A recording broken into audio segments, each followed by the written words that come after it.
Welcome back, everybody. We're finally back at the Blind Ninja Studios. Almost, I don't know, we've been gone for quite some time.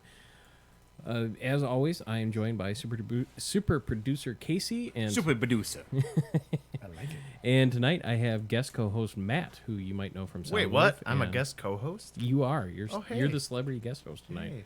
Steve, unfortunately, can't make it. He just moved, and so he's trying to put his house back into working order. But you might know Matt from Soundwave and Department of Defense. More importantly, we are joined tonight by Kevin, a veteran of the United States Marine Corps.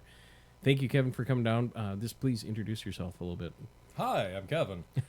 I was in the Marine Corps.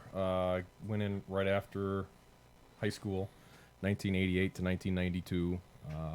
I spent most of my time actually in Okinawa, Japan. Didn't get to play in the sandbox during Desert Storm. Oh, I love Okinawa. Oh, it's very pretty. It's very nice. They have these things called habu there that are snakes, and they're very vicious. Mm-hmm. Why? Just why? We were just discussing snakes, so side reference. Casey's a big fan of snakes. Yes. Well, these Number are one unique. fan. The venom gets into your flesh, and it dissolves your flesh into a gelatinous goo, and then they eat the gelatinous goo, and that's what they feed on. Did you have habu sake while you were there? No, I just couldn't do it. Yeah, I bought a jug that had the snake inside of it. It was delicious. It And you're- actually was really fucking good. And what turns them white is my question. I have no clue. Probably just sitting in there for so long. The same idea as like having a hand in a jar or something. You know? No thanks. Nope, nope, nope. It was really good. Surprisingly, yeah, sake compared to habu sake, it has a different Sake flavor. with a snake in it? Yep. No, thank you. And I have a suddenly cool I'm picture of it, reconsidering too, my yeah. trip to Japan. Not only a snake, but a venomous, poisonous, deadly snake. The snake thank can't be you. poisonous. Yeah, I drank one with a snake in it while I was there, and then I brought a habu sake home with me, and it was like just a normal small bottle of sake in it. There you go. Sounds good, but no thanks. Continue.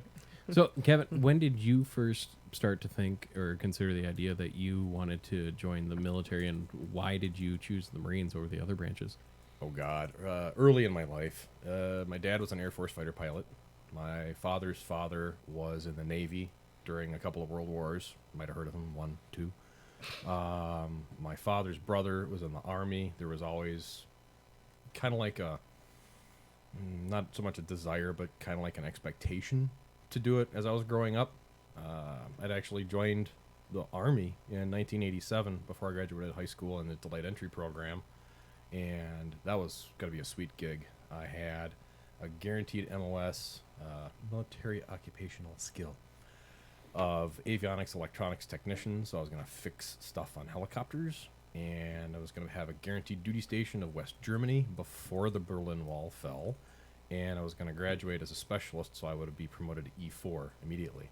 And that kind of fell through. So I went down the hall to the Marine Corps, and 3 days later I was in the Marine Corps.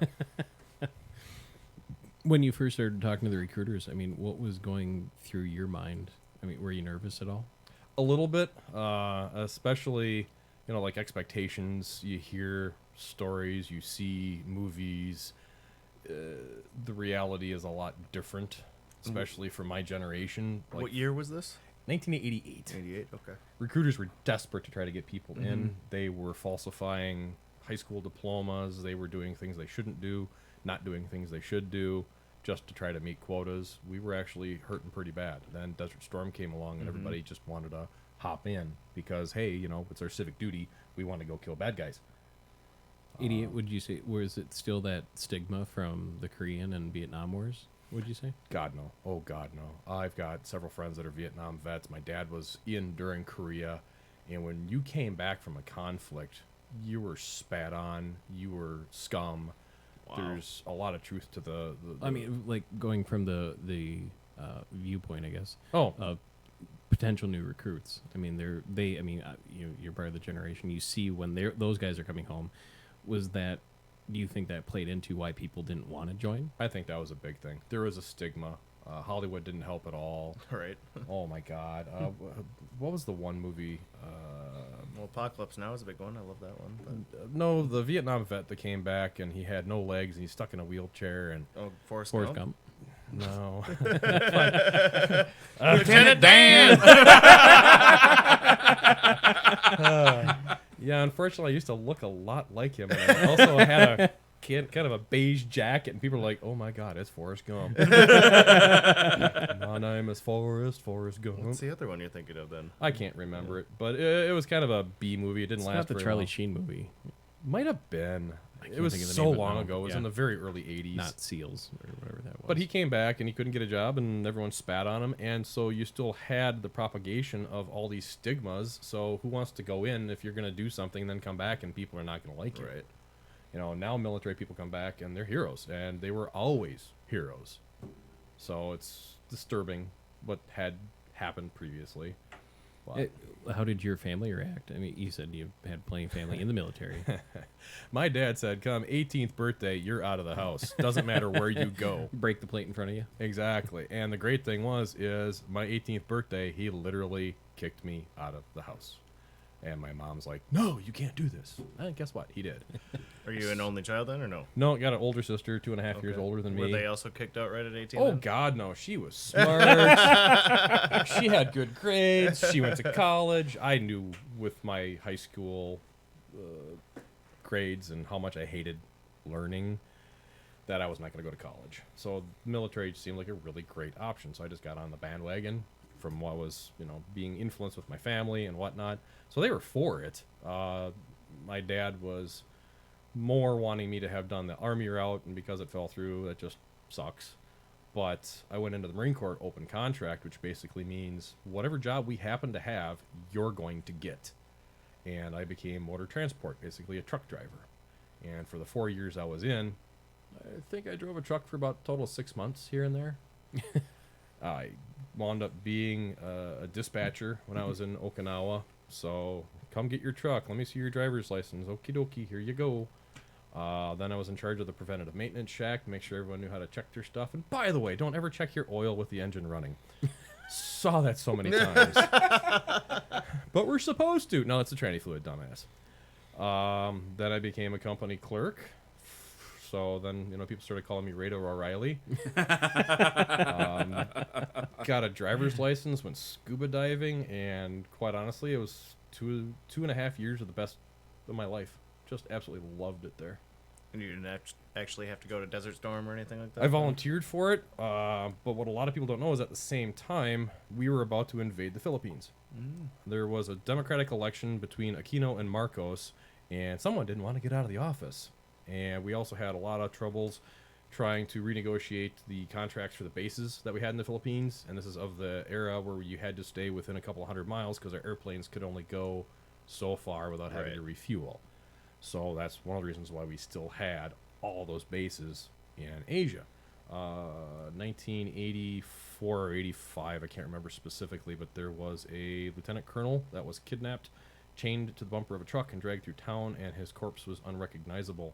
Jesus. And all off-base activities were shut down. And anybody that knows anything about being military and being near the Philippines, it was a party country.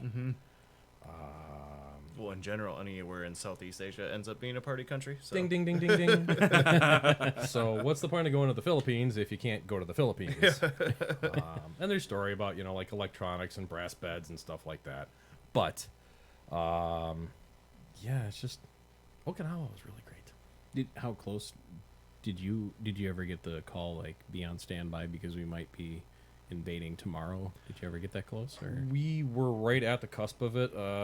We had, I can't remember if it was Second Mardiv. I think it was Second Marine Corps Division was staged and ready to go, and then we had 3rd Force Service Support Group staged and ready to go.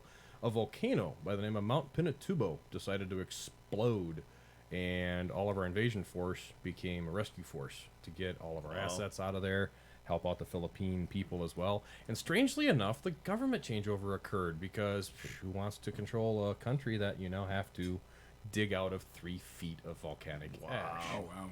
So, and I hate to say it, the Philippines are really a ecologically shitty country.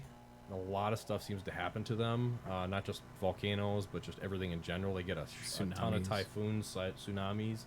So over the last several decades, they've had a natural disaster. They're right after on the another. edge of the Ring of Fire. Yes. Yeah, on that side too. So Yeah.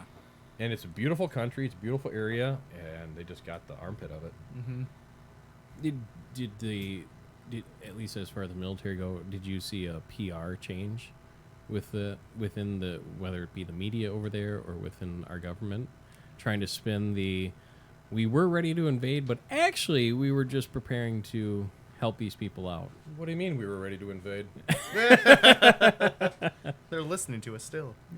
We were just that prepared to respond within 6 hours to a natural disaster. Absolutely. The United States is God. Yes, Yeah. yes. There were seismic sensors, and we knew it was going to happen, so a lot of the hard assets, like the planes and stuff like that, were all off of the island a week or two beforehand. But you can't move a building, can't move an airstrip, can't move a base, so we basically relinquished the Philippines at that point, because now we've got all these aircraft carriers. We can go anywhere we want. We got much farther range on our airplanes and don't really need it anymore. Sure. So, and I don't know what the current presence is in the Philippines, but I know it's pretty minimal. Yeah. I'm trying to think of where, because we still control Guam, as far as I know, and Yep. but that's closer to Japan, correct? Yep. And do we have Midway Still Island? really far away from Japan, but yeah. Yeah. But Guam and I don't Gilbert know. and Marshall Islands, I believe we still have bases or at least control those. I don't know what their territories, but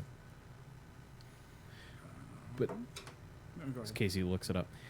To back it up a little bit, so Sorry. you said your dad really, he's like, hey, good job, you're going to the military. How'd your mom react, especially she after being cried. kicked out? She cried when I left to go to the MEPS Center. Oh, what's MEPS? Military Enlistment Processing Services. Or Someday something? I'm going to have a chart next to me that explains what all these acronyms are. Your chart is going to be a book.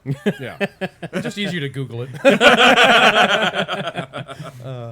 But when I went there, she was crying and all that stuff, and I'm like, I'll be back.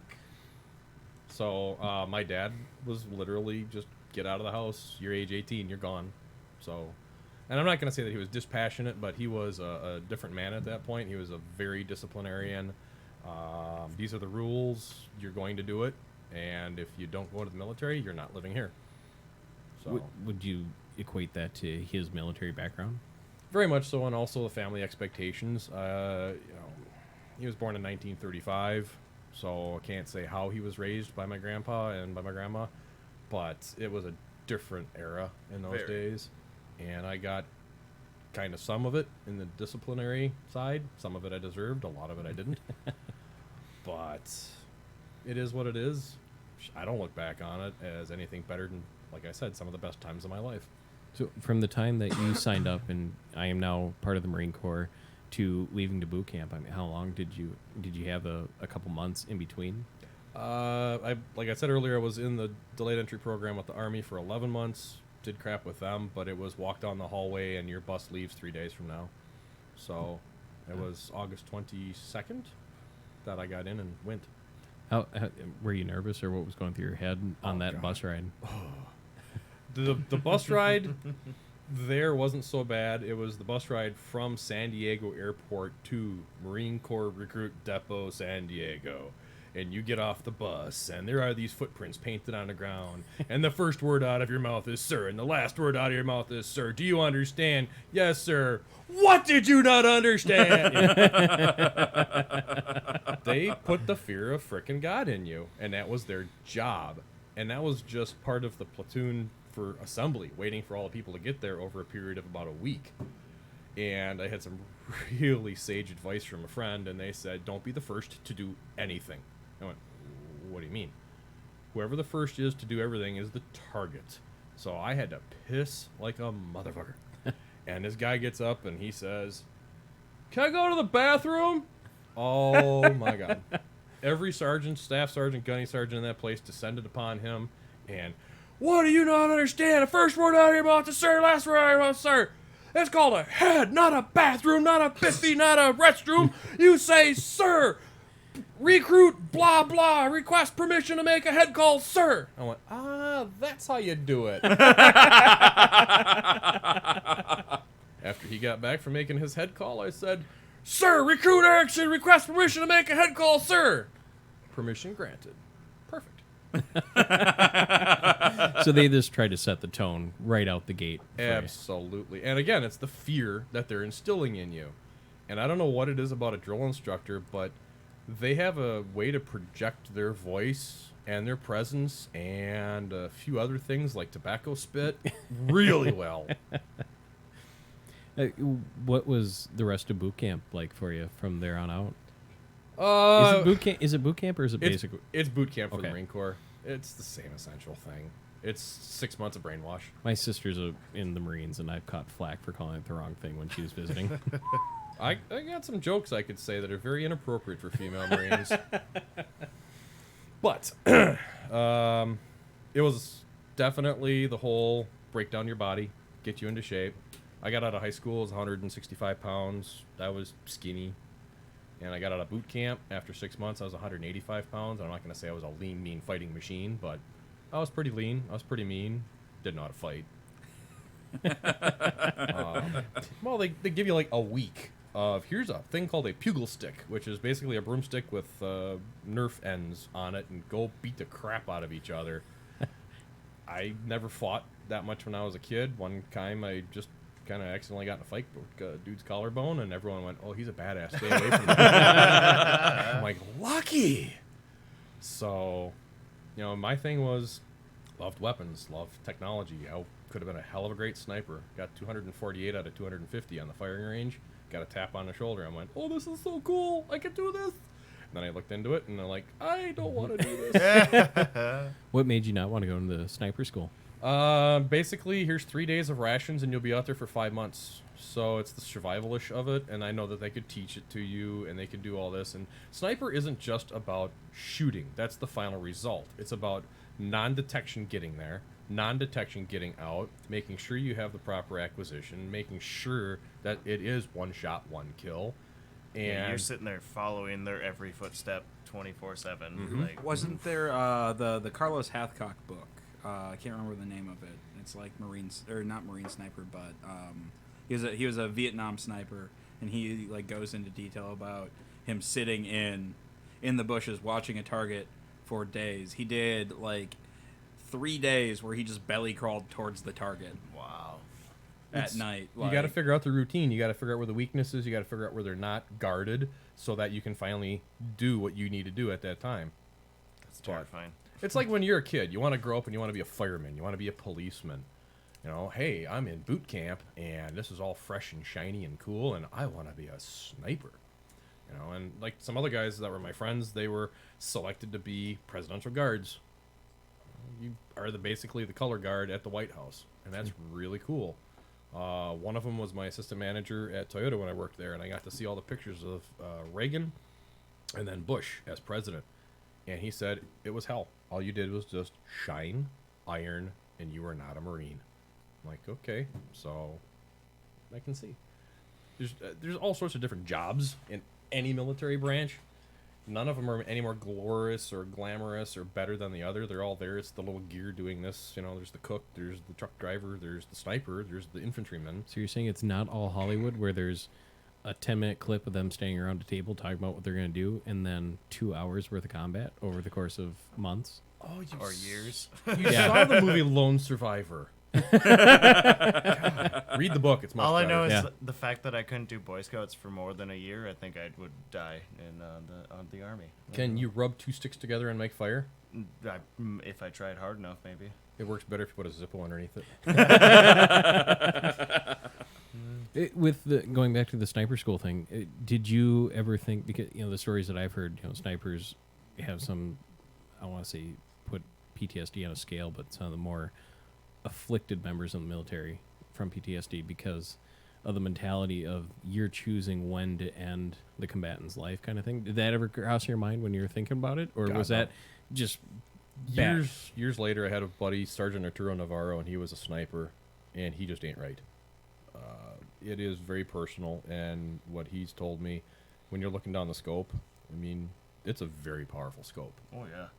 And like you said, you are the person pulling the trigger. You know for a fact who it is that you're doing, and even though this one person could save thousands of other people's lives, it's a personal thing to take a person's life, and I've never had to do it. I don't ever want to do it. I'm actually a pacifist, and I was a Marine. But damn it, if you pull the first punch, I'm coming at you. So take that for what it's worth. Right. I think everybody has that line, Yeah. proverbial line in the sand. But There should be some way to resolve most conflicts without violence, but violence is an option. Don't worry. now, if I could only go back and tell a 20-year-old me that. Yeah. To go back to the boot camp, in previous episodes, the guys talking, they had that at least one, if not two or three memorable instructors. Was there anyone that ever like stuck out to you past and, even now, several years out, that kind of remember, like, if that drill instructor wasn't there, I wouldn't be who I am today or anything like that, or just some good stories from them? Two of them, and they're exact opposite of the spectrum. Gunny Williams was the lead drill instructor, and the most memorable thing with him, he would stand back and he'd watch his sergeants do it, and he had 2 staff sergeants and 2 sergeants. At the very end of boot camp, they were passing out your assignments, what you're going to go to school for, what your military occupational skill, MOS, is going to be, and he pulled me into his office and shut the door. I went, oh, this is not good. So he sets This was coke. like going to the principal's office. Exactly. I mean, seriously, all through boot camp, you have 6 months of this. After I went through, they started doing a breakup of it. So you do 3 months of boot camp, and then you have 3 months of school of infantry. So everyone is a basic rifleman. But I went through, and it was just 1 6-month stint. You got nothing off. But if you went into that office, you fucked up, and you fucked up bad. So he says, sit down. I went, huh? And he's got a little mini fridge, and he pulls out a Coke and hands me a Coke. And this is the first time I've had a Coke in 5.5 months. I went,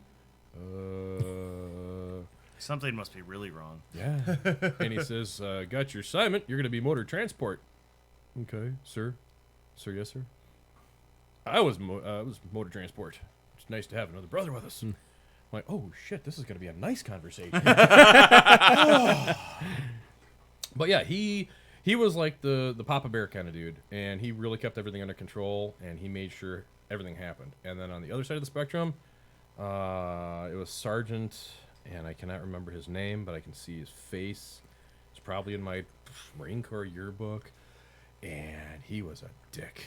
Oh my God. And he was the most junior of the bunch, and I don't know what the hierarchy of it is or was, but I'm assuming he was supposed to be like the bad cop, and Gunny Williams was supposed to be the good cop. But he was the baddest of bad cops, and when I went into boot camp, I was expecting to come out with bruises, broken bones, get beaten, have profanities, vulgarities, be spat on. That was my expectation. It was a walk in the park, because you had all these guys that were, they call them crocodile tears. They'd write their stories to their moms. Mom would go to the congressman would try to do something, and they would change it. So they were not allowed to swear. They were not allowed to touch you. They were not allowed to do anything. But God, every one of them chewed tobacco. And when they scream, that spittle comes out. And it gets in your eye. You can't flinch. And if you've ever had tobacco spit in your eye, it friggin' burns. And they toss garbage cans down the barracks, and they tear up your bunk, and they do all this. But it was their job. And as long as you kept your head down, you were fine. And another great piece of sage advice someone told me, don't ever try to be number one. There's a thing called a guidon, which is basically the flag, and everyone had a chance to carry it. Whoever at the end of boot camp, that was the squad leader. And I got it for about 2 days. And I dropped it. And fortunately, it wasn't the American flag. It was just our platoon 1093 flag. Because if it would have been the American flag touching the ground, Running laps. Oh, I heard stories. No, basically that kid was not seen again. And I think it was a psychological issue again. They just probably put him into a different platoon. But we know the rules that you're supposed to follow in regards to the American flag. But it hits the ground, you're supposed to destroy it and do all this. It's like, okay, yay, I'm number one. But no. My war knowledge is pretty terrible to begin with, but I was just thinking, so you started in 88, you said, right? Correct. Yeah. August. So 22nd. the fact that, Casey, you're 30 now, right? See? Yeah, I'll be 30 next week. I don't know how old you are. 31. I 31. heard 88 was a God, good I'm year. old. So, every single one of us, so you started when Desert Storm basically became a thing, and we've been in that same war, basically, our entire lives. No, we got a different name for it now. Yeah. Yeah, I know. Yeah. But what is your viewpoints on this? All of us have been in this one single, basically, thing our entire lives. Like, what is your viewpoint? Well, the Russians did so well with the whole Afghanistan and Iraq and Iran thing. So, God, why don't we just have the Americans come in and do it too?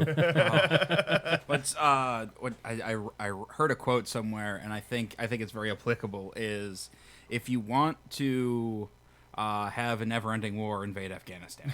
Like the Russians did it and couldn't figure out how to make that stop because I guess like the mountainous terrain or stuff, they just go into holes, and you're just like, okay, I guess we're here now forever. Absolutely, and we're completely out of our league when it comes to that because this is their native land. They know everything, and I'm not going to call them a bunch of sheep herders or goat herders or whatever, but that is a popular occupation. And when you're going up and down those mountains, it fascinates me. I've had many of my friends, his parents have been in the armies and Air Force and everything too, throughout my life and everything. But my personal view, were we ever asked to come in and do it? is that every single time too? Pretty much. Yeah, all we've ever known is basically we're still good. I don't really care anymore because it happens every day. Well, yeah, and they were desensitized to And it. I don't know for Casey and Matt. I don't know what it was like for you guys when you're in elementary school. I mean, we never really talked about war except maybe touch base on the Civil War, if Revolutionary Corps. But then middle school, high school, it was those same wars. You talked about World War II, World War I briefly. Barely touch on Vietnam other than, well, it happened. Yeah.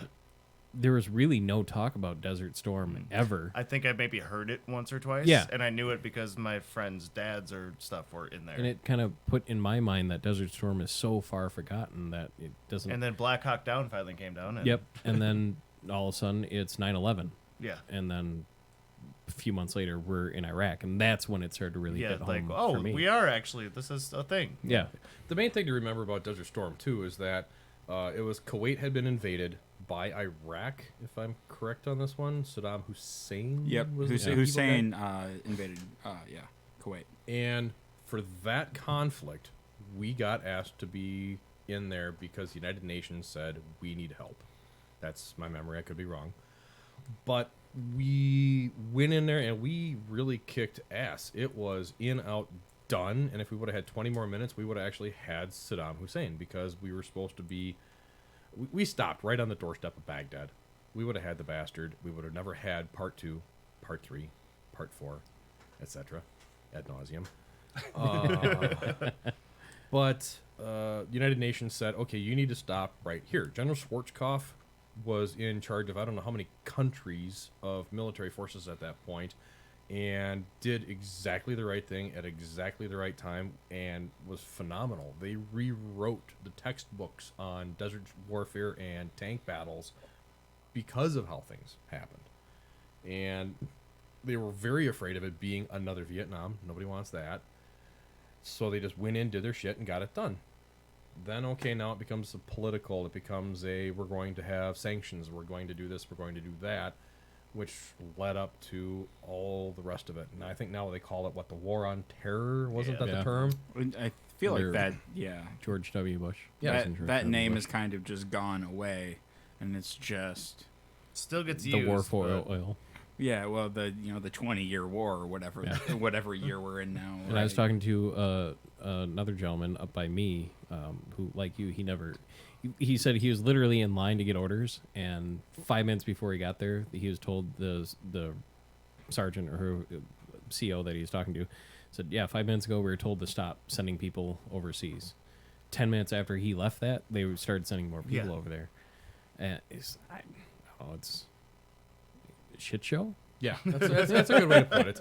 When I was in Okinawa, I was originally supposed to be there for 1 year. And I got out of boot camp February of 89. I can't remember when Desert Storm started, because it started as Desert Shield. 91? I want to say 91. It was 2nd of August, 1990 through the 17th of January, 91 was Operation Desert Shield. Okay. So when I was in Okinawa, I had all the Desert Shield stuff, and it's kind of wrapping up, and I'm getting toward the end of my 1 year, and the shit hit the fan, and Desert Storm started up, and that's when they said, okay, everyone's frozen, currently in station, and they extended my contract in Okinawa for another year, and I went, Oh gosh darn, I'm with Base Motor Transport. We have white trucks, not camouflage trucks. Plus, you get to be around amazing food in Okinawa. Oh, I know. I miss the yakitori, yakisoba, all the sushi. Oh man, you've never had some pura like over there. And I went scuba diving, and I had a driver's license. And everyone's like, "You have a car? Not yet, but you're gonna buy me one."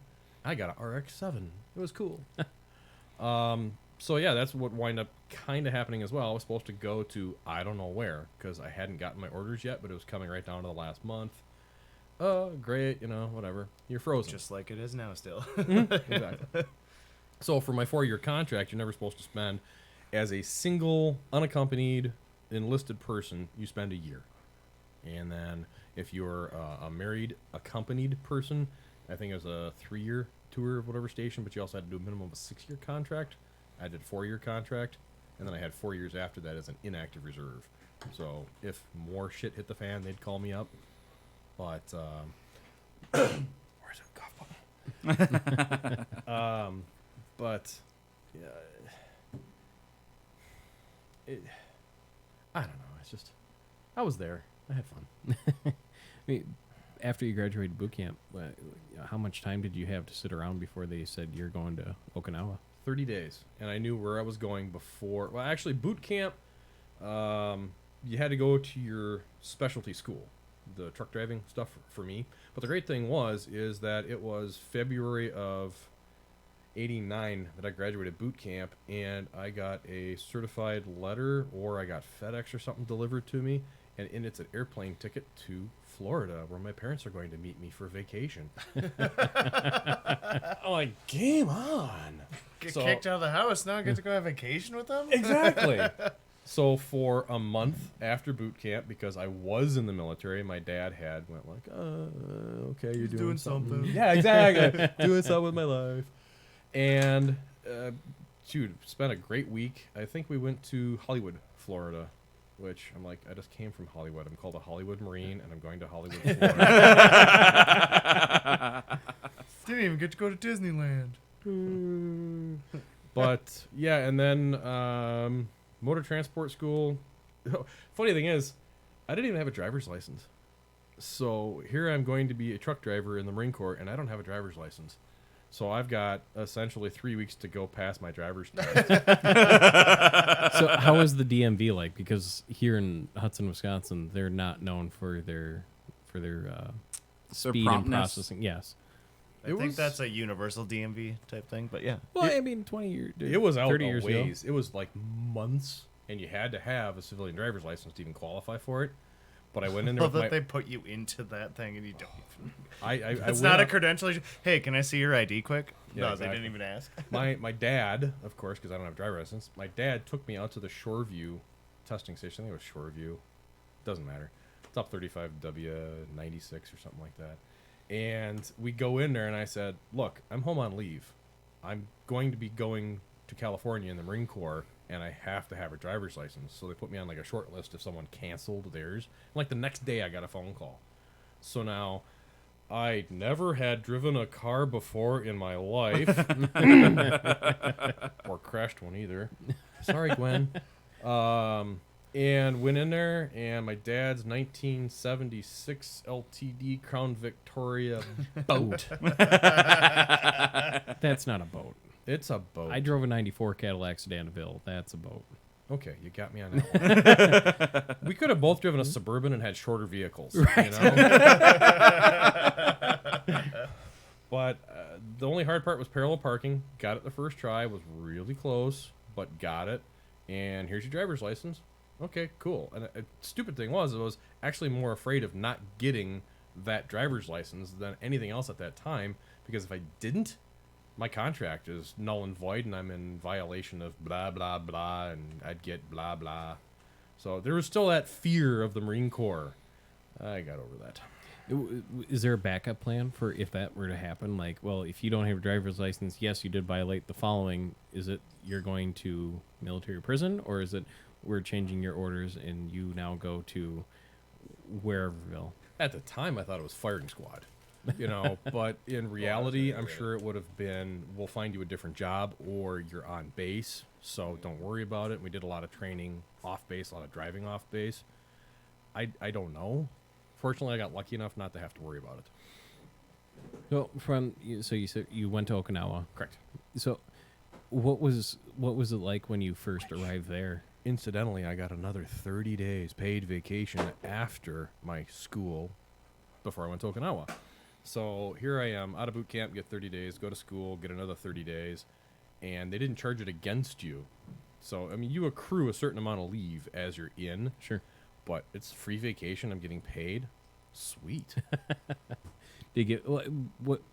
Obviously, Okinawa and Japan. I mean, they run completely different than we do here in the States. Oh, absolutely. Was there a bit of a culture shock at first, Horribly. because you're on base and you're kind of around similar people, like mentality, I guess, lack of better words?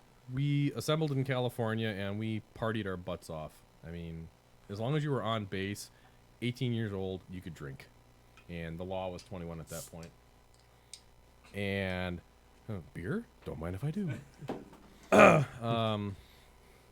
But we went out and it was Oceanside, California that the school was just outside of. It was Marine Corps Station Del Mar.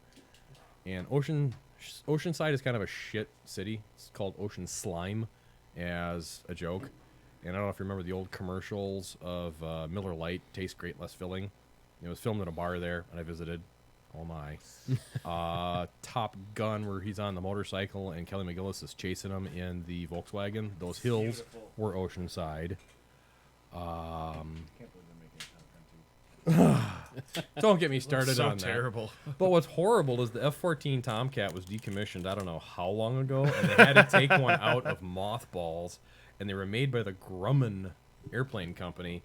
Couple of So they just didn't adapt with the times there or something? Or I think No. they lost the contract. It was considered to be unupgradable technology because they had the sweep wing, and it was one of the fastest fighter jets at the time. I think it could do Mach 1.1 or something Something like that. that, yeah.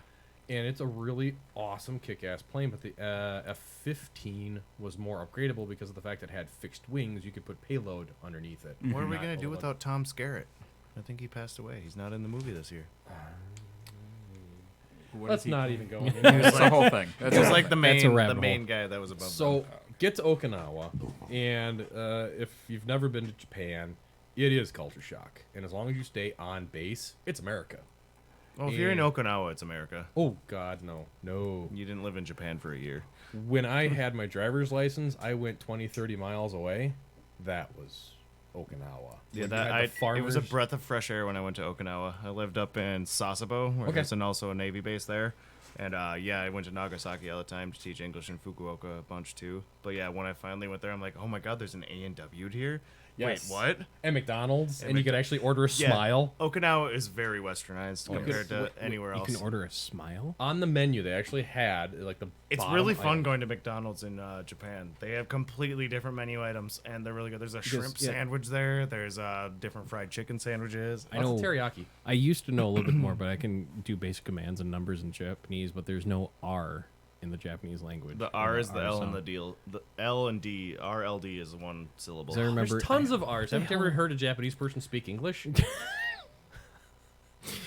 Hashtag Team America. You go that way.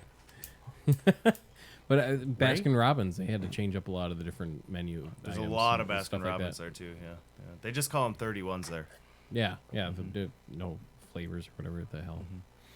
But yeah, that was I was very happy to come back to America when I went down to Okinawa. Actually, shit. just because being in actual Japan was like, So I'm trying to remember the main base. I think it was Camp Smedley D. Butler is Okay. where I was at. And then across the street was another headquarters base. To the south, you had Geiger and Marine Corps Air Station Fatema. To the north, you had Hansen, Schwab, is Northern. that many bases there? Well, there was at one time like 9. I stayed in a hostel in the Yonkacho there, that arcade or whatever, the big shopping area. Oh yeah, that's over by Kadena, wasn't it? Kadena Air Force Probably. Base outside Gate 2. I don't know. I flew into Okinawa and then found a hostel somewhere there. Well, you So might I- have even been down in Naha. Naha. There you Okay, go. Naha. That's it. Yep. Oh, yep. I love Naha. Yeah, and then we rented a car and went to the Okinawa aquarium, which was fucking amazing. That was really cool. But yeah, the Yonkacho, all the food that's there, and all the. Oh, yeah. And it's so cheap. It's so affordable. It's so quality. And we were right next to the temple too. That big red temple that's up on the Now hill I'm there. hungry. I don't.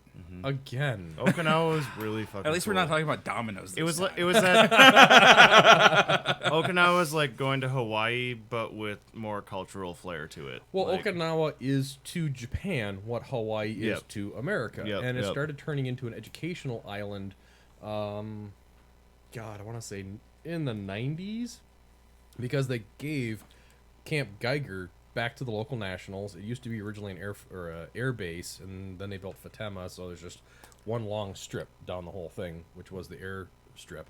And they had all these barracks that they turned into the, what do you call it, where students live? the barracks, dormitories. Thank yeah. you. Turned them into dormitories, and then they had all these different schools and stuff on there, and it's also controlled since it's gated, Yeah, so they didn't have to worry right. about it. So Okinawa became kind of an education island, but it is literally like the equivalent of Hawaii Yeah. to us. Yep. And as long as you're on the west side, on the East China Sea, the scuba diving is I phenomenal. never got to. The weather was absolute shit every day I was there. You got to go back. I'd love to. Yeah. Oh, you got to. it really is some of the most beautiful stuff in the world. Well- But on the east side, on the Pacific Ocean side, that's the side that we invaded from. All the coral reefs were destroyed. Everything is just absolutely just non-existent. So is Naha on the east then? Naha is the very far south and slightly west, and Okay. they've also got a place there called Suicide Cliff, Yep. where when people were when we were invading Okinawa, there were so much rumors and false propaganda. Thank you, of the local nationals of what we as Americans would do to them, the Japanese, that they jumped over the cliff. Wow. And it's just piles of bones, and it's very eerie. Out of respect, I did have to go visit it, and I don't think I'll ever do that again. So Yeah, it's my understanding. Actually, I study martial arts. It's based out of southern Okinawa. They're not overly fond of being associated with the Japanese mainland, and they're really not fond of us still having a military base there. no, they don't want any of our military bases Yeah. there at all. Yeah, I mean, was that culture the same when you were over there? Oh yeah. Was there any animosity towards you, or is that reserved? Like, we understand you're just here doing your job. We don't like the people in charge. As just being an American living in Japan Yep. when I was there too, it was because I was in Sasebo. There's a Navy base there, so it's been there for freaking ever. But even if you're in Nagasaki or Hiroshima, there's two very different viewpoints on how the war went down. But yeah, you get stink eyes in the street just being an American with an old person walking right by him. Like, Did you ever notice that a lot of the local nationals would give you the peace sign, but it really wasn't the peace sign? no. Rumor was The we owe middle you finger. two. Ah, Yeah. Nagasaki Yeah. and Hiroshima. I guess I never really noticed. Yeah, Because they didn't do it like that. They did it like that. backwards. Okay, so yeah, that'd be like open-ended, but that's Yeah. And it's just what I heard and what my belief had been, but it kind of made sense. I guess yeah, I never really noticed it. I mean, we're already like 20 some years apart Oh, there yeah. and that, so that might have gone away by this time. tell you. but I did know. Back in my day. I did know. I almost said that. I did notice that while I was there was a lot of times where it was like, "What are you doing? This is 99.9% Japanese. What are you doing in my area right Right. now?" I've noticed that a lot when I was there. And if you were anywhere near base, when you went straight out of base, everything was a bar, a restaurant, gonna take the GI's money. And you would be in a mile or two range of that. Yes, that mindset was very clear that this is our country and we hate you. Which is the reason why I would go into the middle of Okinawa, northern areas, get into the country areas, go scuba diving, and up there, they were very gracious as long as you behaved yourself. There were a couple incidences where Marines were dumbasses and they raped a couple local nationals. Tell you what, think of the worst jail in the United States, and you would be begging to go there because Japanese take that kind of a crime extremely seriously, and they have jurisdiction because it was off base. Sure. And the United States military, especially the Marine Corps, would go like, "We're done. You know what? They did it. That's their own fault. Exactly. You deal with them. They're an adult, even though they're 18 or 19 or whatever. It doesn't matter. You're responsible for your own actions, and that had happened while I was there. None of us would say one good word about the 3 guys that did it, and it was one young lady, and it was just despicable. So etiquette is a huge thing in their God, yes. culture. Did they kind of let you slide a little bit Around because you're bases? American? Around Well, the even bases, when you went up absolutely. into the rural more areas where they're like, "Hey, thanks for coming up here." I don't know, because I behaved myself. I was there, like I said, for 2.5 years, and one of the first things I wanted to do was pick up on the language. And I still know Aksamio and Ohio gozaimasu and Doitoimashite. What's Aksamio? Aksamio is like, oh, I fucked up. You know, I did not have to use that one. Aksamio. Pardon me. Like if you're passing someone and you bump into them in the restroom, Aksamio. No, that'd be sumimasen. Oh yeah, what's it gonna say? God dang it, dude! It's been since 19. I fucked up. I ran into you. No, it's sumimasen. I'm sorry. Sumimasen. I've used that so many fucking times. Because that's one of the things that we studied Sumimasen. is, I mean, the tea ceremony, for Mhm. example, very etiquette based, and you have to do certain Yeah, things. But I mean, do they kind of give you a little bit of leniency? Like, he's an American, he's just a big dumb hairless ape. We're A gonna. lot of the people that I met, I did a lot of exploring, and you could go through a farmer's field, and then all of a sudden this road would go down, and there's this perfect, pristine, never been on beach, and that's what I was aiming for. But if you just did it, you're a dick. So you had to find whose farm it was, and you had to do this, and you had to bow a lot, and you had to try doing it, and that's what I did. So I didn't really encounter anything bad. If I would have just simply driven through and done it, I'm sure it would have been a different story. I thank my dad for proper upbringing, but no, you're asking the wrong guy. I hate to say it because I did Sure. behave. Yeah. Again, it was also the fear of the Marine Corps at the time. You fuck up and You're gone. Yeah. I was with a lot of disrespectful people when I was there too. When I was at the camps and stuff, and it was just like they kind of did whatever, and I'd just be sitting in the background doing the right thing. Like I'm respecting cultural, you know. And I wish we had more of that here in America, Yeah. quite honestly, because Well, all those kids over there, they're raised completely to be that way. Like, Yes. yeah. Respect your elders, Not respect- a lot of respect here. not But at all. again, in Japan though, it also takes it to another level, and it's kind of like, why the fuck are you doing this? Like, Well, it's not to the point of if you give someone the finger, they're going to cut your finger off. That's true. You know. Oh, that fucking hurts. But yeah, for us, they warned us if you wanted to be drunk, if you wanted to be rude, stay on base. We would get a taxi and we would go to the Air Force Base. They had a phenomenal bowling alley there. They had a great Mexican restaurant, and you could do everything on base. And you got another American looking at you like, oh, it's a dumb Marine, you know? So it didn't matter. But when you went off base, yeah, there were the... I what do made they a call fool out of myself numerous times, but that was only for myself. Like, I never did it. I can't remember if they call them juicy girls or squishy girls or something girls. Filipinos? They're No. the Filipino bars. They had bars everywhere, and you had to buy these girls drinks, and you had to... And they would not do anything with you ever. no, but you thought they would. Yeah, that's the whole. Matt seems disappointed. When I was, it was now they're He tried. they're called Filipino bars now or Okay. whatever. Yeah, it's just some hot girl. You're just paying for her company to drink with you. And, No. And No, they no. won't even drink. They aren't even drinking the same amount as you either. They're not drinking. Yeah, I, they have their she own went up and special she went to bottle. the bathroom, and it Yep. was Sprite. And Yep. I'm like, you bitch. Yep. And you go to these places, the old dirtiest men ever you can imagine are sitting at this fucking bar just buying these drinks and hanging out with these fucking girls and stuff. And I'm like, wow, this is a culture thing. Wow. And then I found a stuff called soju or mo Soju would be Korean like sake. and okay, what was the one that was like a fruit punch? Soju Mojo. I don't know about that. You could buy a T-shirt that had the recipe on it, and you would get a picture of. I don't this know stuff. about that one, huh? It was yummy. And you got about halfway through the picture, and you decided you had to go pee, and you stood up, and you're like, "Where'd my legs go?" It was good. Sounds like my 21st. My favorite memories about Japan are going to the yakitoris, like the sit-down restaurant type of things with all your best friends. You order just big giant beers, and you go and pass them out around there. You start doing sake bombs. You order a bunch of appetizer, tapas, anything you want.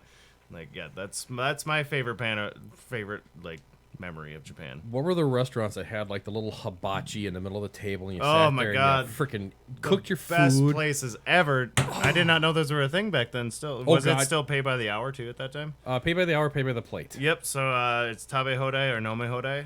Tabe hodai is you pay $30, you get to eat as much as you want for like $20 basically, something like that. So I'm and then moving to you Japan. you add nome hodai on there, which is you drink as much as you want for that.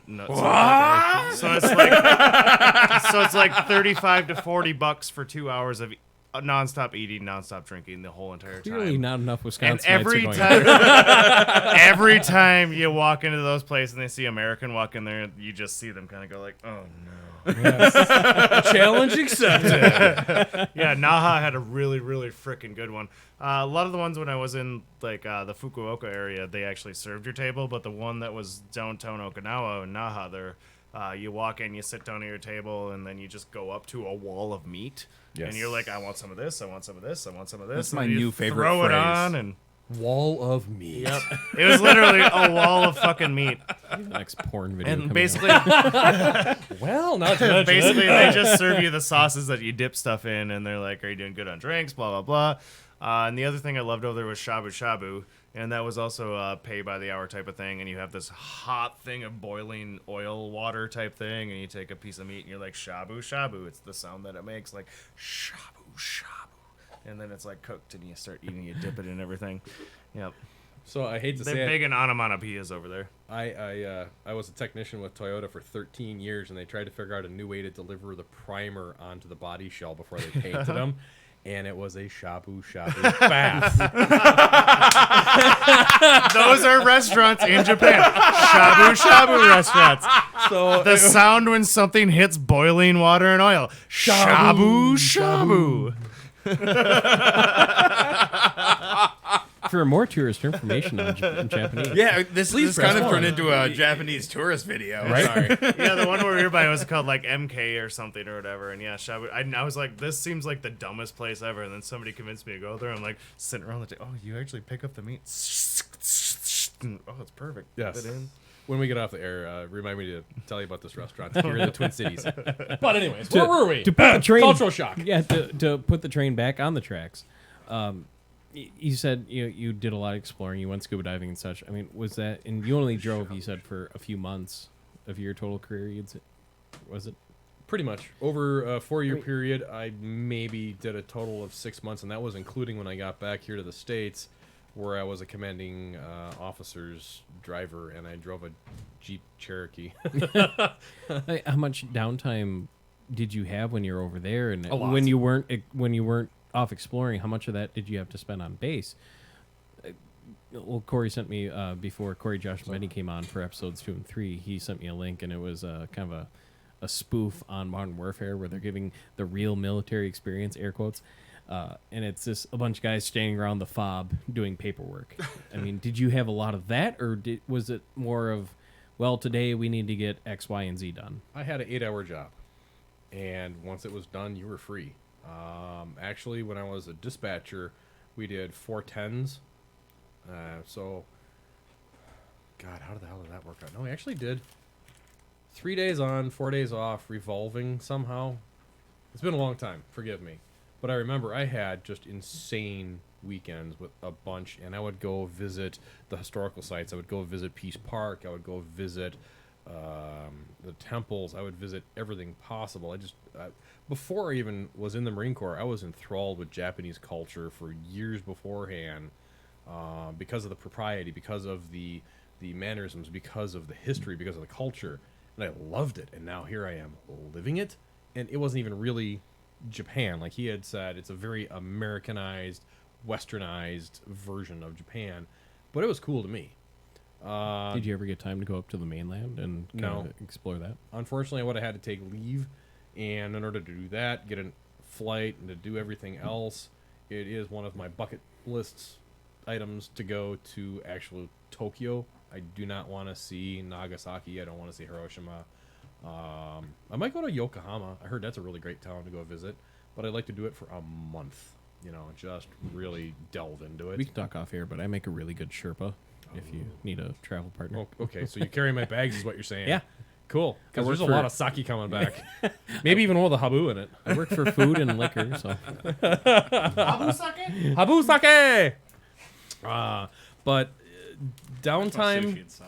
Like, that's kind of where I'm at right now. I've got some really how awesome late is sake. Akita open? It's only 8:25. We can still go get sake. All right, sorry we got to wrap this up right now, but we're leaving. We'll be back next week. But yeah, I was not a combat unit.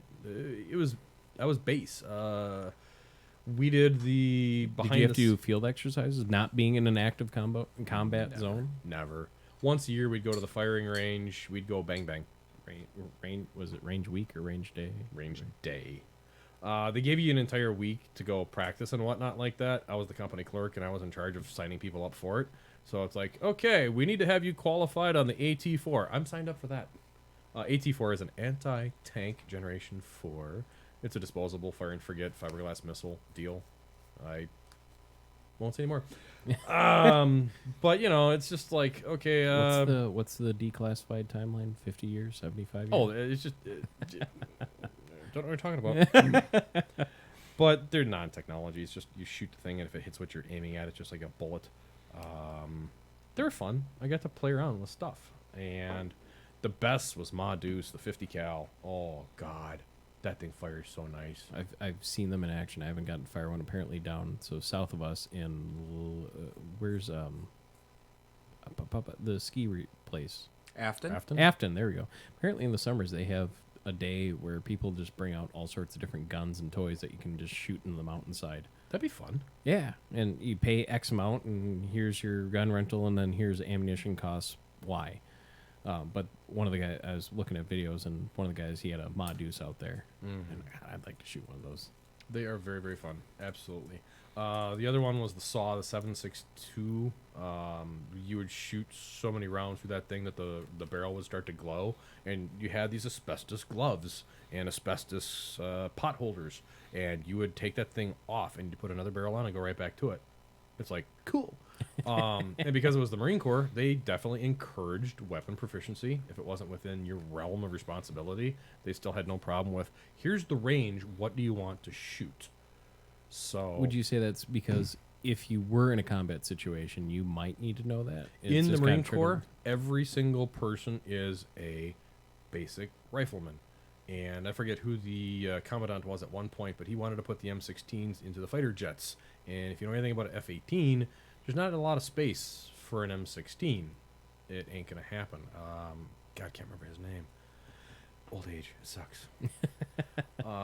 But yeah, every single, pardon the expression, swinging dick is a basic rifleman. If you have to come down to it, you know the commands, you know the drills, you are supposed to be proficient, and they encouraged keeping it up. I had no problem doing it because, quite honestly, under a controlled circumstance with the proper instruction, a firearm can be good entertainment. It's when you get some person who's not trained or doesn't know. I've had fun with firearms. The proverbial cowboys, if you'll shoot from the hip. Right. And oh my God, back to boot camp. They did have the M60, and they were doing the from the hip stuff just to demonstrate to us with the chain feed off to the side. That thing would just go straight up in the air from the recoil from it, and it's the Rambo stuff is bullshit. What? You mean not every Marine can shoot from the hip like Rambo? Yes, we one-handed can. and holding the belt of ammo in the other hand? Well, I don't know what the Charlie Sheen movie was, where it was a parody of Rambo. Oh, is it Hot Shots like Part Deuce or something? Yeah. It might have been, and he's all like lathered up, Bow and arrow with a rubber chicken? Yes. Yeah. And he's doing the ba ba ba ba ba ba Yeah. ba ba, and he's up to his knees in shells, and then up to his hips in. Oh, actually, it's brass, not shells. But you know, it's just no, ain't gonna happen. But what if you yell like "Rah!" while you're doing it? Then it might work. Nah, no. Well, then you're storming I know Area how that works. That I can speak on. That, Naruto run.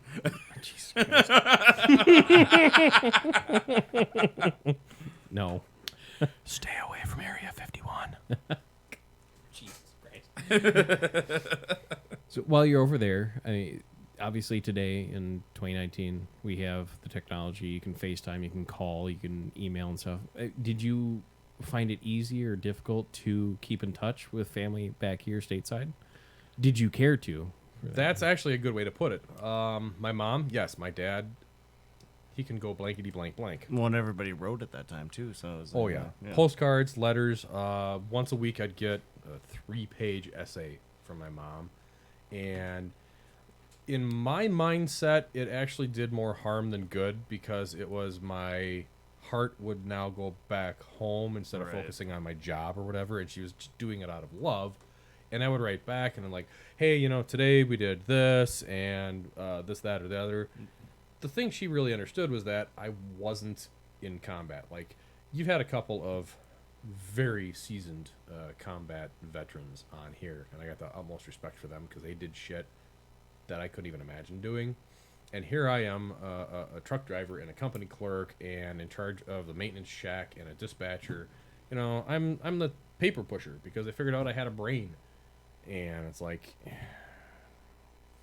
I wanted to be a Marine, go kick butt, go shoot people, go do whatever. But at the same time, many, many, many years later, I'm very glad that I didn't because I don't have that PTSD. Did you feel any regret? It's kind of bittersweet or- that they realized that you had a brain too. Actually, And they keep finding this shit out too.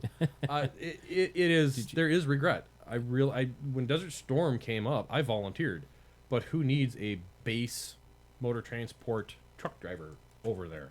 I would have been running supplies into the mess hall. Essentially, would have been my position, and I didn't have any combat experience. I didn't have any technical extraction. Like a truck gets stuck. What do you do?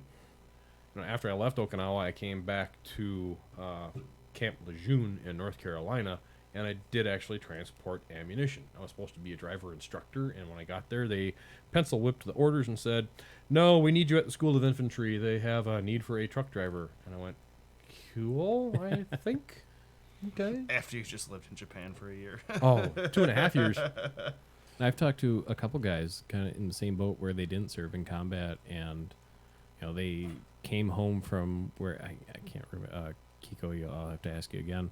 But it was a non-combat deployment, and he comes back, and people, of course, he's in his BDUs or Camis. fatigues, camis. I'll get right someday.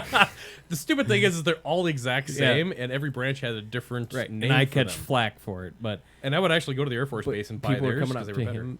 People would come up to him and shake his hand like, "Thank you for your service." And he goes, "Well, I don't really feel like a vet because I wasn't there." I mean, do you kind of, not to project, do you find yourself in that same boat? Very much so. There's a lot of different places that offer veteran discounts and veteran this and veteran that. And I've got a veteran ID card in my wallet, but do I ask for it? No. Do I have veteran plates on my car? You damn right. I'm proud of the fact that I served, and I firmly believe every person in this country should serve a 2-year or 3-year enlistment just because it's your effing country. You should be willing to do something for it. But at the same time, do I think that I earned any special behavior, special whatever? Dude, there's freaking combat vets out there that are missing things, that have got night terrors, that are just... Those are the guys that earned it. When there's a purple parking spot somewhere, and if I don't see a person that looks like a vet or something like that, I'm like, what you doing? Seriously. Where were you? What you got? But, yeah, I don't want to call it remorse. I don't want to call it regret, but I could have done more, if that makes sense. Yeah. But then again, you couldn't do more because they didn't place you there either. So. True. Is there an option to request that? Like, could you, in theory, back then go, oh, I'm driving a truck here in Okinawa, but I would feel better if I was driving supplies in a combat zone? Yep, right up until the orders got frozen. Once you were stationed in place, you're done. And then when they had the option to volunteer for Desert Storm, did that. But again, I'd already been for a year as base transport. And it's like, okay, great. Someone needs to do paperwork over there too. I can guard the... Okay, maybe not. So you were saying earlier that normally like a single enlisted man like one year at a spot, right? At that time. How did you end up 2.5 years then? Just because orders were frozen, or Exactly. Okay. Desert Shield was in place while I was there for my first year, and then when it became an actual hot conflict zone, everyone was just frozen in place because it makes it easier for the Marine Corps not to have to worry about shuttling people everywhere, not to get them reassigned, not to Okay. have them learn a new job. You're doing what you've done. You've been doing it well or acceptable. I'll tell you a story about my XO wrote this great review of a guy. But everyone worldwide in the Marine Corps just said, you're there for the term or the duration of this conflict.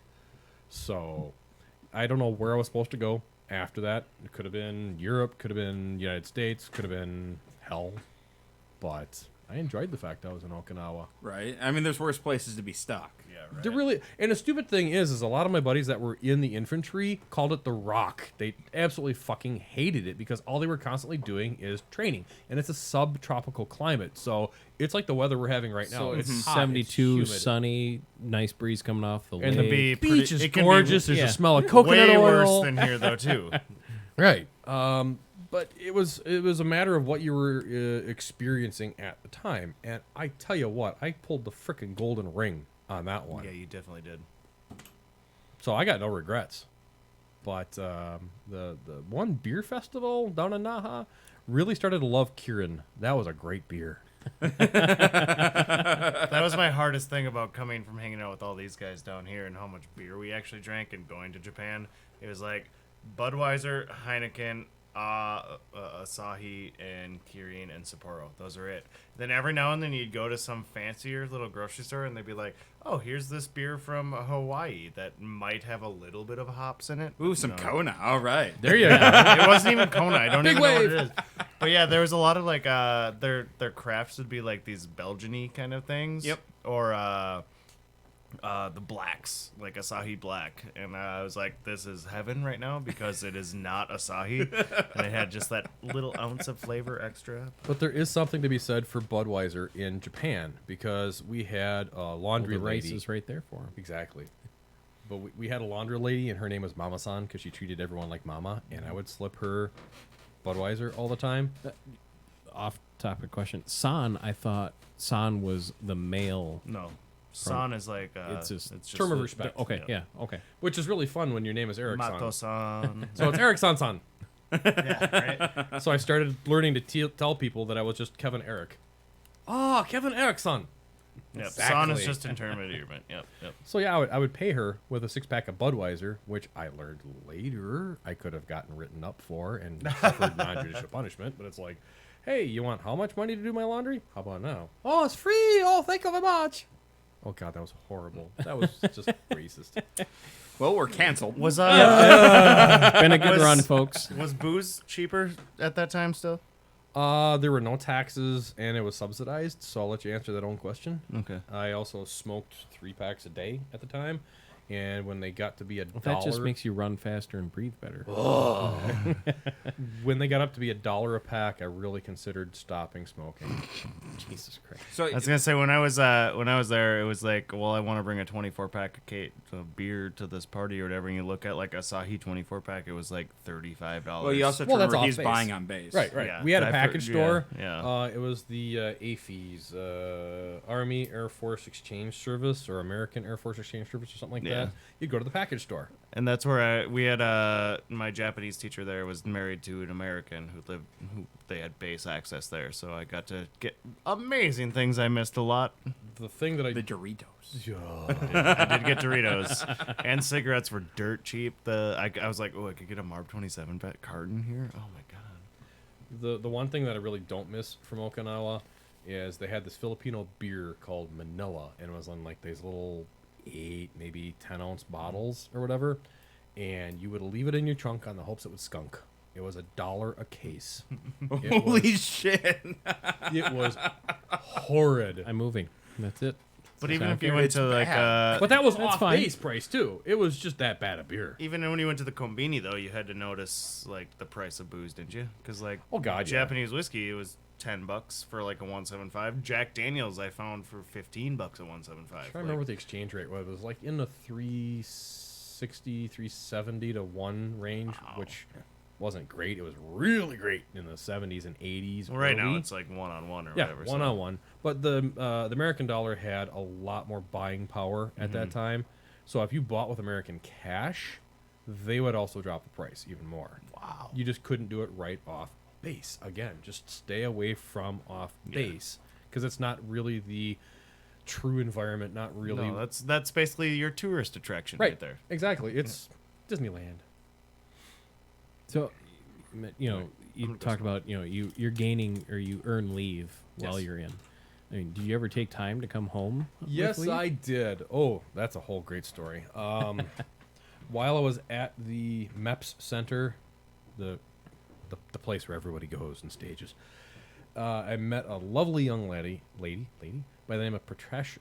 Good Lord. Hold on. We need another beer. Get that in here, stat. It's my first. I remember my first time drinking craft beer. It's okay. Thanks. It's just my mouth is getting sticky. I cannot enunciate. Patty Peterson was her name, and she lived in La Crosse, Wisconsin. And I came home on one of the longest fucking air flights ever. 14-ish hours. Horrid. And you stop over. When we went there and came back with the military, we stopped in Anchorage, Alaska. But it was a direct flight, and it was horrid. Because I had a buddy stationed in North Korea, stationed in South Korea, and I think Was he said- stationed in North Korea? That's interesting. Yeah, he was. He was a Which diplomat. service does he work with? The So, NSA, CIA? Yeah. South Korea. He's the A-10 mechanic that I told you about. He called it his day that never ended. Yes. Because they're 10, 12 hours And they're behind across us. the international date line. Yeah. And I came back on my birthday. So I literally had 2 days of my birthday, and it was fucking awesome. 21 remember it? lasted for 48 hours. But when I went back, I lost an entire day. I have no idea where it went. I've checked lost and founds all over the place. Can't find it. Here day. But no, I had met her. We hit it off great. I think I actually wrote her more times than I wrote my mom. Sorry, Mom. And the expectation was coming back to have fun. Bow chicka, bow chicka, bow chicka, wow wow. Unfortunately, when she met me at the airport in La Crosse, which incidentally I came into Minneapolis and then got on a small plane to go to La Crosse, so didn't even tell my parents I was in the country. Because come on, pussy. I get there and she meets me with her boyfriend. Ooh. And that was the entire reason for me to be coming home on leave, was to visit her and brown chicken, brown cow. So we talked that entire night, and I also discovered she's a born-again Christian. Yes. And she's also a sadomasochist. So figure that one out. You won the jackpot. Yep. Of horrible people. But her roommate Lisa loved me, and I got to sleep on the couch that night. We played Dungeons and Dragons. We had pizza. Fuck yeah. Hopefully not from Domino's, but we had pizza. And it was a really great time. And that's the day I started smoking, because everyone needs to have a cigarette after they get laid. So for several weeks, I just hung out with her. She worked at Chi-Chi's. I got to learn exactly how great margaritas were there, and got drunk a lot. The bluffs over La Crosse, by the way, where they look down over the city on a very early morning when the fog is in there and you start to see the fog burn off, could make a woman happy to be with you. Don't know how, but it worked for me. I have a question here that I'm supposed to ask, I guess. So like Vietnam and stuff, USO shows was a big thing and stuff like that. Did you have any opportunity to see any entertainers? Oh God, yes, absolutely. USO was pretty big in Okinawa, but where it was really big was when I was back in North Carolina. They had Marine Corps Air Station New River, which was at the very southern tip of Lejeune. We had Reba McEntire on the flight line, and just being in North Carolina, you are required to like country music. And this is the time of Garth Brooks and Clint Blacks and Alan Jackson and the Judds and Reba McEntire, obviously, and just the end of real country music before I started getting into... Before you got that like What country this hip is. hop. Right. Yeah. Like the Taylor Swiftish stuff like that. And unfortunately, I had guard duty that night. But it was close enough that I could listen to the whole concert. And I tell you what, to this day, I still love Reba McEntire. She's got a ton of songs. 8, 10, maybe 12 of them are really, really good. But she's got a great voice. She had an okay TV show. But yeah, USO. Oh yeah, I forgot about that.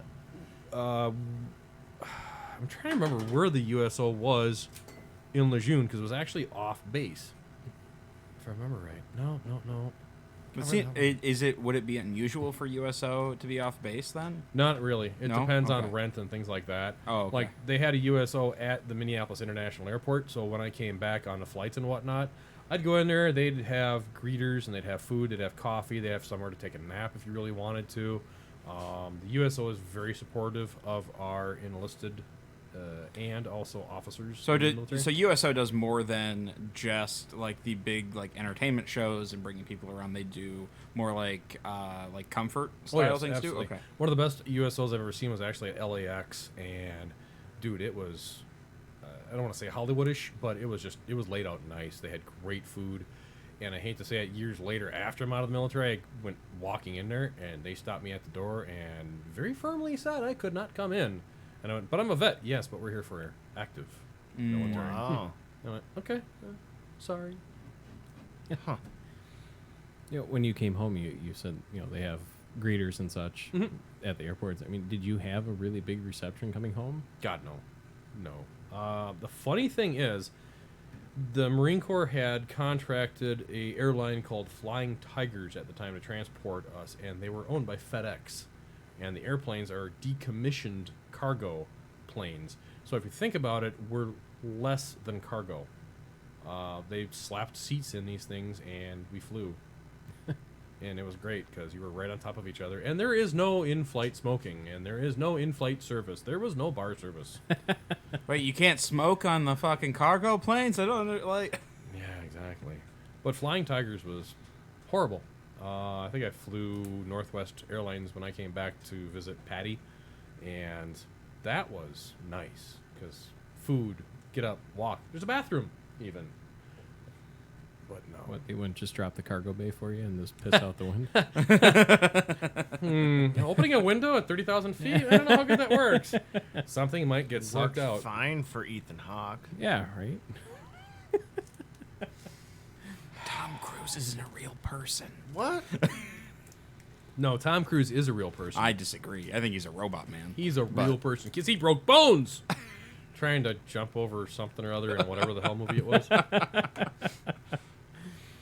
And, coming back home, was it difficult transitioning back into a civilian life, especially when you're in Japan? It's a party, I guess, for lack of better words, and you get to go scuba diving, you get to go all these cool places, and then you come back here. North Carolina had its own things again. Camp Lejeune. The only difference was when you got outside the base of Camp Lejeune, you had tattoo parlors, tons of tattoo parlors. When I got home, I got 30 days leave, or I took 30 days leave, and that was chargeable, I should say, so that I didn't have to just come home and then report for duty. I came home, bought a car, thought, hey, I should probably register this on base, so I don't know what the procedures are, and I left a couple of days early. That was October 29th, 1991. And if anybody remembers history, there was a little bit of a blizzard that year. The famous blizzard of 91. Yes, so I Halloween left. blizzard. Oh, Yep. I left and got to like Gary, Indiana or something. And I call home and I said, hey, Ma, made it halfway. Don't feel like driving that whole thing in one day. Oh, there's a snowstorm coming in. They're predicting a couple of inches. Thanks for calling. Get down to North Carolina. Hey, Ma, how you doing? I made it okay. Oh, my God, it's the apocalypse. Nobody can move. The monsters are in the ditch. Oh, my God. And so she sends me newspapers and clippings and pictures and all this. And I'm so glad I left when I did, because had I left on time, I would have never made it out of the cities. I would have been AWOL, and again, count my blessings, got the golden ring, made it down there, and North Carolina really wasn't that bad. They had better ranges, and at that point, I was really into guns. But there's also a lot of history in North Carolina. I got to spend spring break of '92 in, just south Carolina. Myrtle Beach? Yeah, Myrtle Beach. That was awesome. I'm driving this dude's Ford Ranger. I got a Dr. Pepper can, which is like half Dr. Pepper, half other than Dr. Pepper. I think the statute of limitations is waived on that. Okay, good. Because when the cop pulled me over, because I had 6 Marines in the back of the truck, and the guy that owned the truck didn't want to drive because he wanted to party. All 6 of those went to jail. Holy shit! I had my Dr. Pepper can, and I put it down with the mouth up on the seat next to me, so it looked like a dead soldier just sitting there, and it says Dr. Pepper, and they didn't smell anything on my breath. Thank God. Because I lit up a cigarette real quick. Oh my God, I'm going to fucking jail. Oh my God. And they went to jail. So I'm like, okay, now I got this guy's pickup truck. I'm in Myrtle Beach, and where's my car? That's all I could think about. So I get back, and my roommate at the time, we had rented a hotel room. Is that right? Rented a room? I think so. Yeah. Yeah. He's bopping some chick he just met, and I'm like, okay, this is really turning into a shit spring break, because all my buddies just got arrested. My roommate, I can't sleep, I can't shower, I can't change, because he's doing whatever, and that ain't the kind of threesome I want. Just like, okay, I'm going back to base. This dude gets right on my ass. It's like 10, 11 o'clock at night, easy. It's pitch black, and he's got the high beams on right on my ass. I'm like, what the hell? Oh, what are those flashing lights behind him? Get pulled over, and troopers pull us both over. You know you were going across the center line? Probably. There's this dude behind me with the high beams on. Could you just find out what's his problem? Maybe he's drunk or something. Have you been drinking? No, sir. Okay, whatever. Went back to base. He gets arrested. North Carolina was not bad. So the transition, you're still a Marine. You're on a Marine base. The location may change. The expectation is the same. I have a different job. I'm doing something completely different. Stay away from right off base. Again, go do stuff.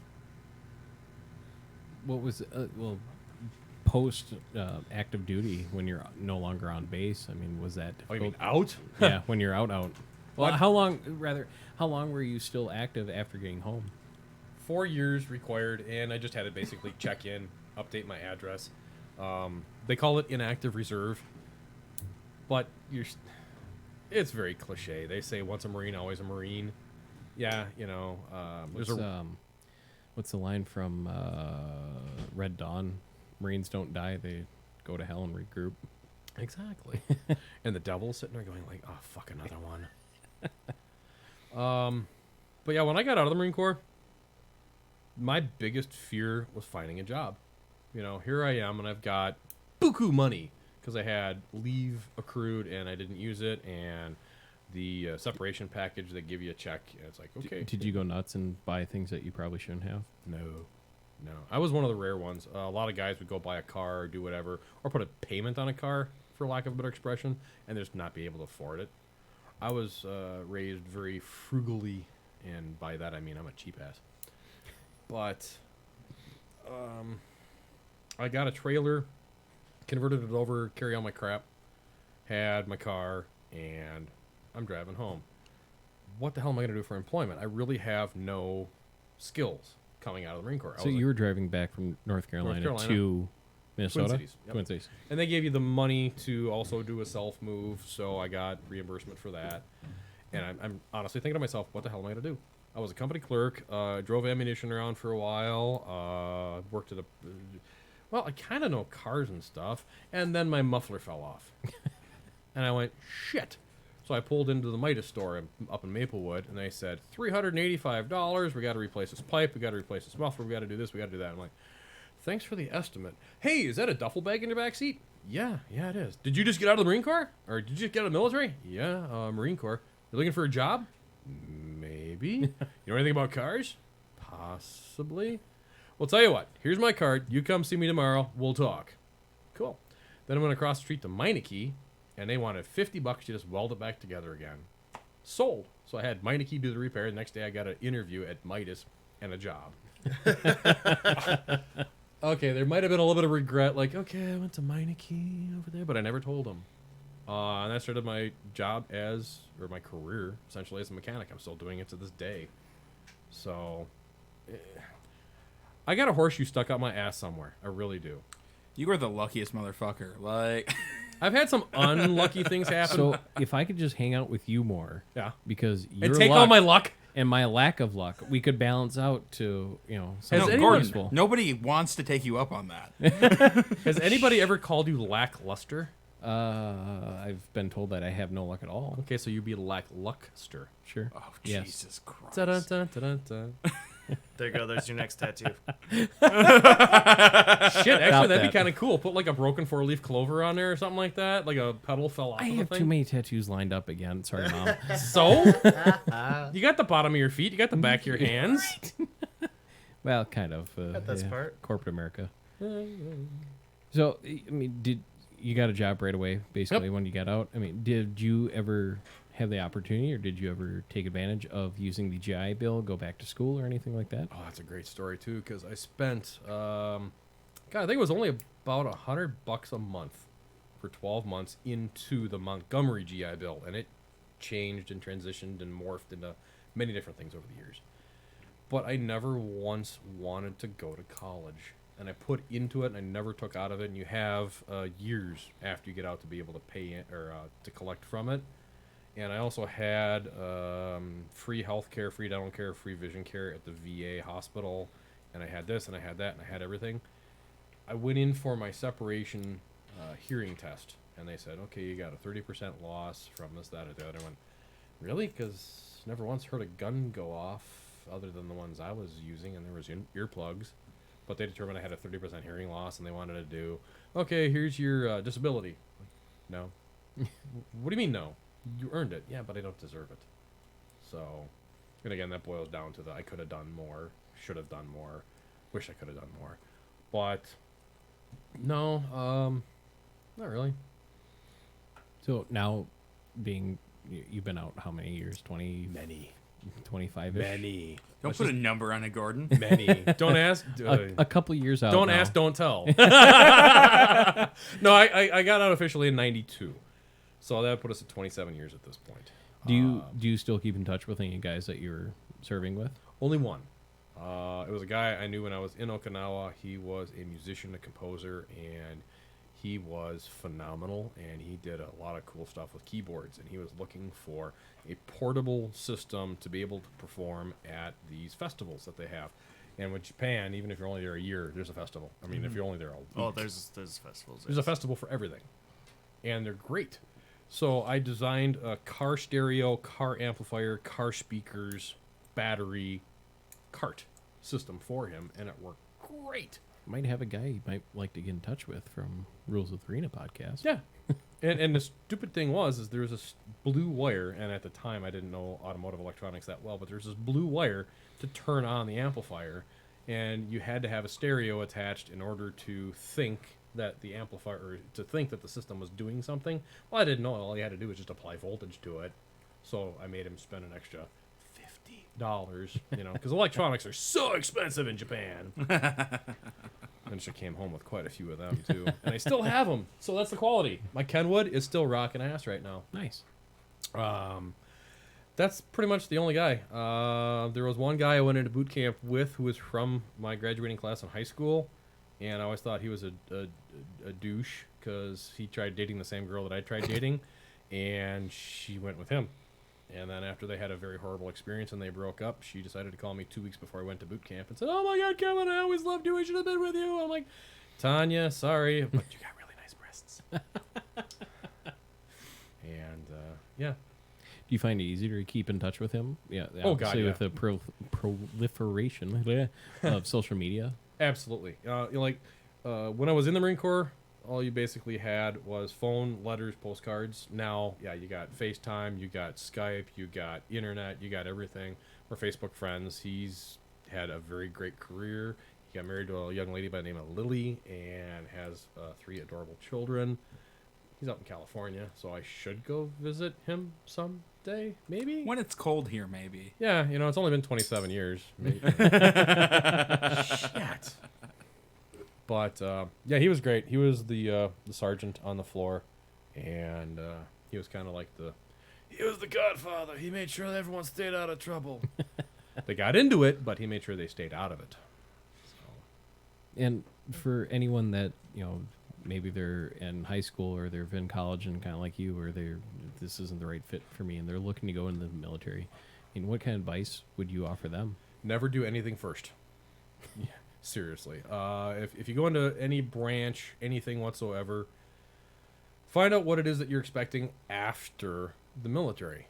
You got to be able to have a sellable skill once you're done, unless you're going to turn it into a career. I tried my best to get re-enlisted after 4 years. I loved it. I thought the Marine Corps was for me. I had a letter of recommendation from the commanding general in Okinawa, and at the time, Bush was spending billions upon billions on the military, but he was spending it on technology, boats, planes, drones. What are drones? What are these things that we're talking about? Drones? Missiles, and he cut the forces by 40%. And as a truck driver, anybody can drive a truck. So there was just this swarm of people trying to do lateral moves, get into a different MOS, get into a different career, get into a different job field, and I couldn't just save my effing life, because here I am, an E3 Lance Corporal after 4 years. Yeah, there was these correspondence courses I was supposed to take, and I didn't. Oops. But I would have really loved to get re-enlisted, and I couldn't. You got to have a sellable skill when you get out of whatever branch of the military. I recommend Air Force. I recommend Navy. Because they're technology based. You're going to probably get a job that's going to get you something that's going to get you a career and a life afterward. Marine Corps, if you are a diehard hard charger, abso-fucking-lutely. Army, suck it. Unless you're listening, Corey, then I love you, man. With Bush spending or cutting down on the personnel, would you say that's why you see more of the civilian contractors going over as truck drivers? Is that from that, or is that just because the opportunity was there? I didn't see much of that, honestly. The mentality to me was any person that has a driver's license can drive it, so it doesn't matter who's actually doing it. My current job with the post office, yeah, we do have a lot of subcontractors on that, and it's a federal agency. But in the Marine Corps, I didn't really see a lot of that. It's like, look, if you've got a driver's license and you can check out, now you can qualify for the M151 or 823 or the 913 and just go do whatever. It was just a matter of I didn't have a sellable skill. So, it sucks. Well, Matt, Casey, do you guys have any more questions? I don't think so, no. I had fun reminiscing about Okinawa and Japan. Dude, we got some restaurants to go to. Well, thank you again, Kevin, for coming down tonight, and thank you for everyone to tuning into this episode. If you'd like to stay up to date for future guest episodes and live recordings, check out the page on Facebook, Instagram, and don't forget to check out my other show called Rules of the Arena. You can find on Facebook, Instagram, Twitter, Vero, YouTube, and Twitch, all under Rules of the Arena podcast, and available for download and streaming on Blind Ninja Studios, Apple Podcast, Spotify, TuneIn, Stitcher, CastBox. And if you're a veteran in a bad spot, please reach out and talk with a battle buddy, friend, or even family, or maybe someone you might know. And if you are someone that might be concerned, or if you are in a bad spot, or you might know someone that's in a bad spot, please reach out to the Veterans Crisis Hotline. You can call 1-800-273-8255 or text 838-255 to speak with a caring, qualified VA responder, available 24/7. Thanks again, folks, and we will catch you next time.